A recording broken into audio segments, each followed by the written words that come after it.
Hi guys! Today we're going to take the opportunity to talk about cadence. We figure it might be a good time to start talking about this subject because given everything that's going on, people might find themselves walking and running more. And so we could take the time while we have it available to really focus on this area of our walking or running workouts to be able to improve it and make it easier in our training regimens. So what is cadence? Cadence is the number of steps per minute. So if we think of walking and running, it's how many steps you take in a minute. If we apply it to swimming, it's the number of strokes you take in a minute. So it can go across different activities depending how you use it. Now, I love cadence because it allows us to manipulate things without us having to overthink. Sometimes I think we get caught up in having perfect form, or we want to make sure we're moving the exact right way when really we don't necessarily know what that is. And so chasing perfection or the best technique, can be different for everybody, but we're meant to have some variability too. So instead, by manipulating cadence, instead of hyper-focused on a perfect technique that might be hard to actually achieve, we can change a lot in our form and how we execute a movement by just focusing on how quickly or how many steps we're taking in a minute. So, how we can use this.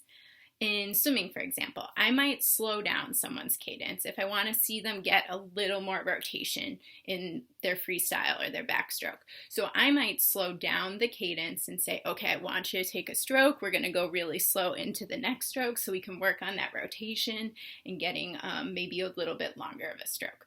And then slowly I'll increase cadence back up once they learn that rotation technique so they can apply it to their training. In walking or running, I might increase cadence from where their baseline is to try to get them to maybe lift their foot sooner or to decrease how far of a stride they're taking.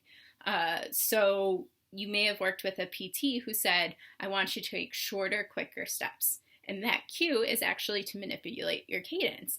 When we take a shorter and quicker step, it's less time on potentially an injured body part. Or they're trying to change something else in your gait cycle, but they're using a cue that's easy for you to understand. Or if we think of the runner, maybe the runner has a strong crossover step. So they're taking a really long stride and that stride's causing them to cross over their midline. If we increase cadence, they don't have as much time to take a longer step. Their stride actually decreases, and then maybe they're not achieving so much of that crossover and they're becoming a little more efficient. The good news is what we found in the research is when we manipulate cadence, usually positive results can occur. So with running, for example, increasing cadence by roughly 10% has been shown to improve your running efficiency. So you're not breathing as hard, your heart rate isn't increasing as much, and you're having less load per step. So imagine that, less impact every time you hit the ground just by increasing how fast your turnover is. So cadence can be a really cool, beneficial tool to keep in your toolbox to learn how to master, to incorporate into your training routine. So this article, we're just going to talk about the introductory basics here with cadence, and then next week we'll come back to it and start talking about how to implement cadence training into your routine.